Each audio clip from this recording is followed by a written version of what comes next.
จะสบายดีพี่น้องสบายครับทุกคนเนาะยินดีต้อนรับเข้าสู่ส่องพอยาไพ่59ตอนนี้ก็อยู่ห้วยทรายพี่น้องครับตอนเช้าเดินระหว่าง7 โมงบ่7 โมงป่านนี่แหละสิพาออกไปย่างพี่น้องย่างเลาะเมืองนี่มันเป็นจังไดมาฮอดเมื่อคืนนี้มาฮอด6-7 โมงค่ำแล้วเพื่อสิได้เข้าโรงแรมมันก็7 โมงป่านเมื่อคืนนี้ก็บ่ได้ออกไปใช้ดอกพี่น้องมึงสิพามาเบิ่งอันโรงแรมที่พ่อย่าไผนอนมันอยู่อันนี้นะอยู่อันแคมป์น้ำคลองเลยมันมีอันบอกกินนี่ให้ออกมายืนมาเด้ออันนี้แม่น้ำคลองนะแม่น้ำคลองใกล้ๆเลยก็ประเทศไทยนะนี่ประเทศไทยเสียงโขงห้วยทรายนี่มันคนละภาคน้ำคลองกับอันเสียงโขงเขาจะว่าทำเขาจะว่าอันเสียงโขงสิพาไปย่างนี่แหละย่างแคมคลองไปหมดนี่แหละที่ย่างได้ไกลปานใดไปนำกันเนาะติดตามเบิ่งไปพี่น้องออกมาแหละ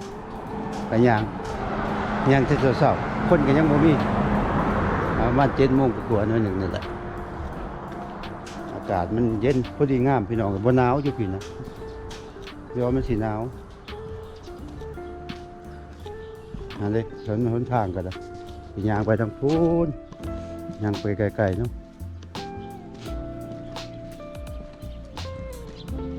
หากินข้าวกินน้ำแล้วก็11 โมงครึ่งก็สิออกจากห้องแฮมห้องพักตัวนี้จักสิไปใช้ต่อแล้วสิไปบอลก็จะเอาลินนั่นการพนันพุ่นบ่เขาจะว่าจะหนีไปชั่วโมงหนึ่งวันการพนันเจ้าเบิดซ่าครับเสือไปนอนอยู่นี่คืนหนึ่งหรือว่าไปนอนอยู่บนหินการพนันพุ่นบ่3 เดือนท่องค่ำมาแล้วบ่ไปก็บ่ได้เด้เนาะ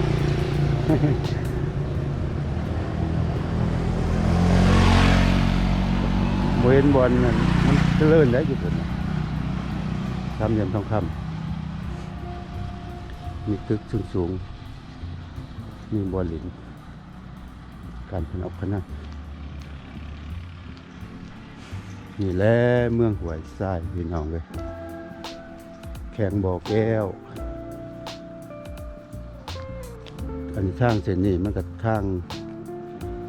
แคมแม่น้ำคลองเลาะไปเลยตลอดทั้งเส้น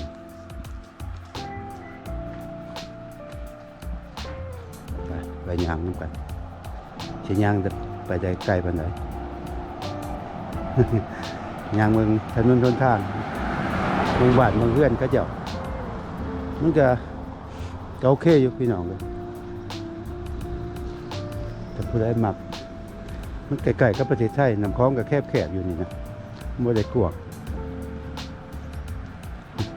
ย่างไปหากันก็ได้บนยักษ์น้ำมันก็บ่ได้หลาย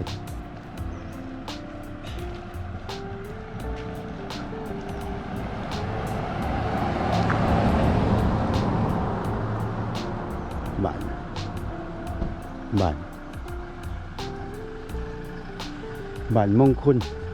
ลศีลเดี๋ยวซื้อไปบ้านมงคลศีลไปย่างไปทั้ง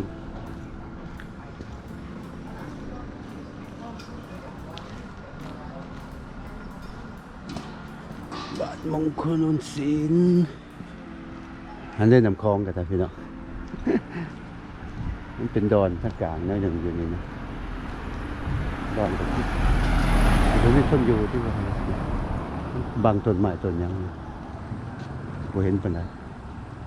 อันเด้บอนเขาเจ้าลงไปพวกเขาเจ้าหาปูหาปลาที่ว่ามีเรือลำหนึงอยู่มันกลับมาสิให้เบิ่งน้ำคลองอยู่ต้นหนาบ้านพักมันแปลนเขาเจ้าขายอาหารอยู่ย่างไปรอบ้านซะก่อนเนาะสบายดีบ่ใส่มานี่ มาแต่สวรรค์เขต สวรรค์เขต เปิดแต่เช้าเนาะ เสามาได้จักมือละ หากนมาขึ้นนี่โอเคเนาะอยู่นี่บ่หนาวเนาะ หนาวก็เดียวหนาวมัน บน ข้างใต้นี่หนาวเลยสวรรค์ สวรรค์หนาว หนาวเนาะ ยามนี่หนาวบัดยามร้อนก็ร้อนกว่าหมู่ยามหนาวก็นั้น บ่หนาวดอกซ้ำนี่แหละ สำนี่ตลอดบ่ นะซ้ำนี่ตลอดเลย อยู่หันเสียงโค้งบ่ แม่นหรอวะ ขามไปขามมาสบายอยู่บ่ เสียงคล้อง เสียงของหรือเสียงโค้ง เสียงคล้อง เสียงของอันนั้นแหละเนาะ เจ้าจะ มันสบายเนาะน้ำคลองนี่ก็บ่มีหลายยางขามไปหากันก็ได้เนาะ มีครัวเลยมีแต่ผัก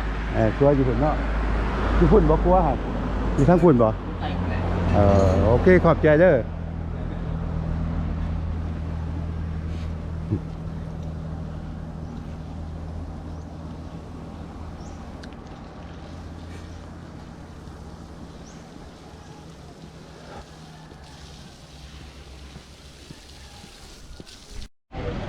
นะย่างต่อพี่น้อง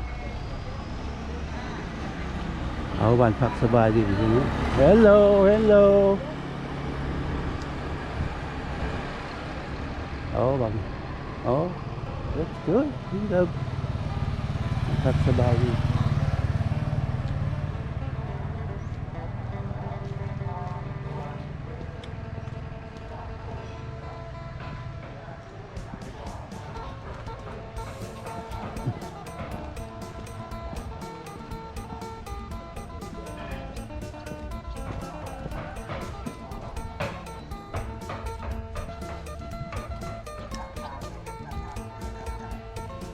พักสบายตลาดอาหารเฟอนั่งมิก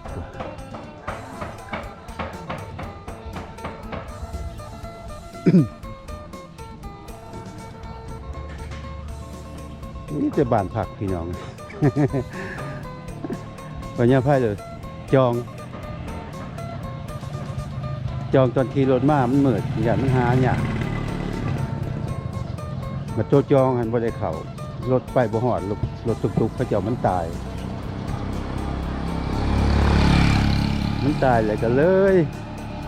ตายอยู่ต่อหน้าห้องแฮมตัวใหม่ข้ามถาหิ้วเขาเนี่ยก็เลยแคนเซิลห้องแฮมตัวที่ว่าจองไว้ก็เลยเข้าห้องแฮมตัวหน้ารถตายหันซะขึ้นนี่รถคันนั้นก็ตายแล้วจนก็จะมาแก่เอามีคนโคเรียนเล็กหน่อยแล้วเขาก็มาหลินมันนอนอยู่บ้านพักสบายดีมันก็ได้ยางมากเดี๋ยววางหอดบอกกิโลแต่บนรถตายมาก็ยางมาบอก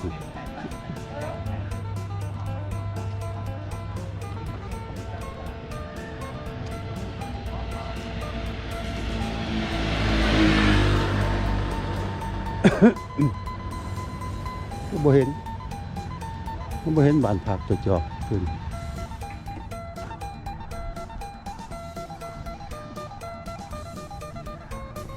โอเคเลยพี่น้องเมืองนี้ก็เลยห้วยทรายนี่ก็เป็นเมืองใหญ่ตามเบิกคือหลวงน้ำท่าใหญ่เมืองเป็นใหญ่แต่จะบ่ทอหลวงน้ำท่าบ่หลวงน้ำท่าน่ะคิวรถอย่างนี้ง่ายเด็ดนี่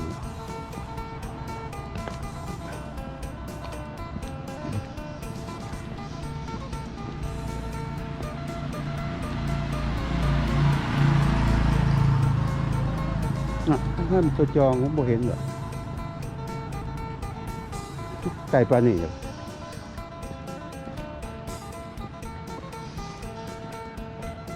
ก็จะคิวรถมาหันมาเจ็ดลัก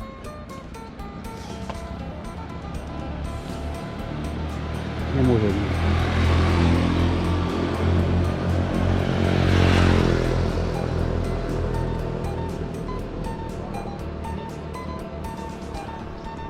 โรงแรมทวีสินบ่เห็นเลย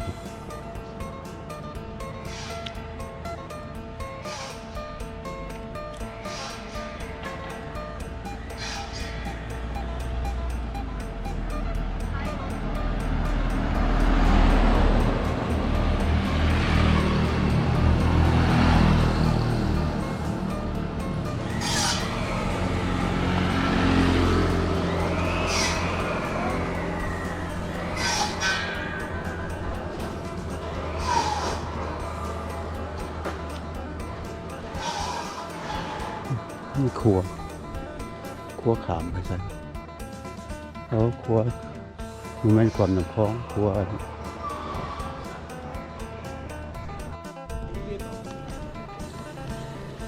ก็อยากขึ้นสิปูพงติดขายแล้วปูพงแค่มันผักยังบนเลยติดขายเลยเด้แจ็คสัน1 2 3 4 2แพงหมดเลยเนาะมีเงินที่มาซื้อเอาซะดอก โรงแรมบ้านพักแค่น้ำคลอง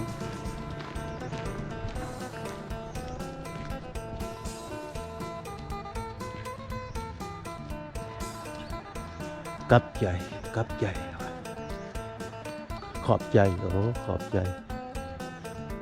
เพื่อนพักขอบใจนี่จะเพื่อนพักพี่น้องเลยมาตั้งเหนืออยู่ไปโจมเมืองบูดบนพักมันนี่กระโบแพกไปนะวันละแสนหา200,000ปลายวันมันคืองามเลยกับ200,000ปลายตัวแพงๆกว่านี้7-8 แสนเป็นล้านปลายกว่านี้แล้วแต่ว่าคนธรรมดาสามัญเท่านี้อยู่100,000 100,000 หาพอแล้วนอนอยู่ป่าก็ยังนอนเนาะนอนอยู่เทียงหน้าก็ยังนอน มันจะเป็นที่อยู่แพงกับที่คนต่างชาติมาพอแล้วเขาเคยอยู่บอนดีบอนเขาไปยังนอนบอนแพงเนาะจะถึงกับภูมีเงินอะไรพี่น้องคนต่างชาติเขากับพวกเขามาไปนอนพวกแบ็คแพคเกอร์แล้วก็นอนเป็นห้องเป็นชิปเป็นนั่นคนนอนห้องเดียวกันราคาถูก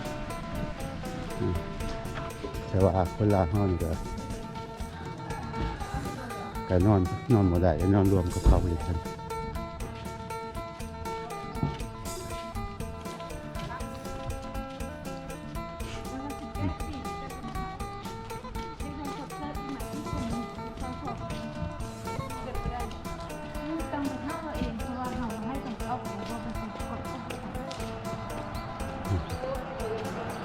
แม่แหละก็เป็นห้างเองด้วยได้ทีเดียว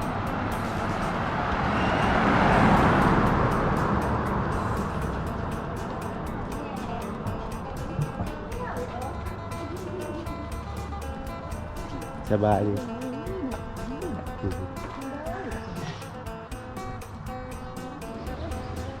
ยดีหวยทรายพี่น้อง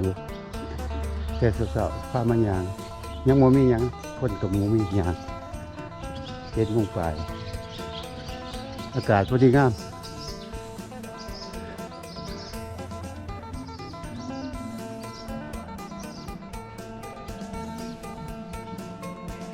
มีแต่บ้านพักพี่น้องติดกันไปนะ คนมาเที่ยวคนต่างชาติกับบ่เห็นหลายบ่คือหลวงพระบาง หลวงพระบางนี่อาหารกินข้าวกินเบียร์กินนี่แต่คนข่าวเต็มอยู่วันละเลยอยู่นี่บ่มีปานใดเขายังมาบ่ฮอดเขาจังได๋แหละ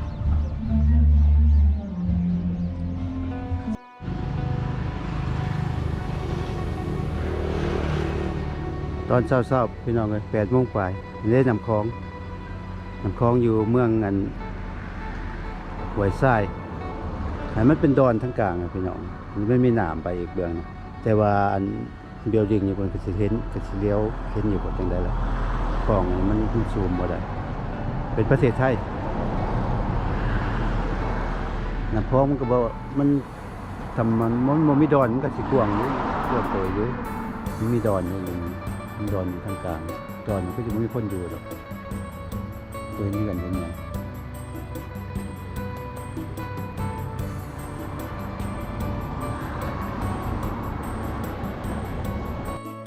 พายางแล้วมาเบิ่งอาหารการกินนี่แหละอันนี้พญาไฟนอนกันบ้านพักหรือว่าห้องแฮมแก้วพิล่า3 สัตว์โอเคอยู่100,000 หาห้องกระบอกนั่นเป็นแบบพี่น้องเราเบิ่งอาหารการกินแล้ว เขาแล้วก็สิ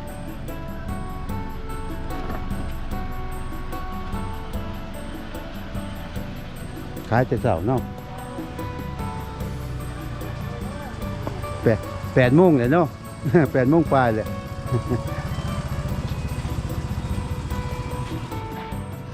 สบายดี แต่ดีไอ้กินนี่หว่า ฮะ กินนี่หว่า กินอยู่จังน้อยก่อนรอเบิ่งก่อน หิวอยู่เดียวนี่นะรอเบิ่งแคมน้ำโขงก่อน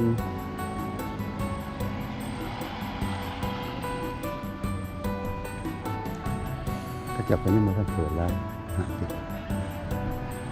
สบายดีปิ้งยังน่ะเอาเขาปิ้ง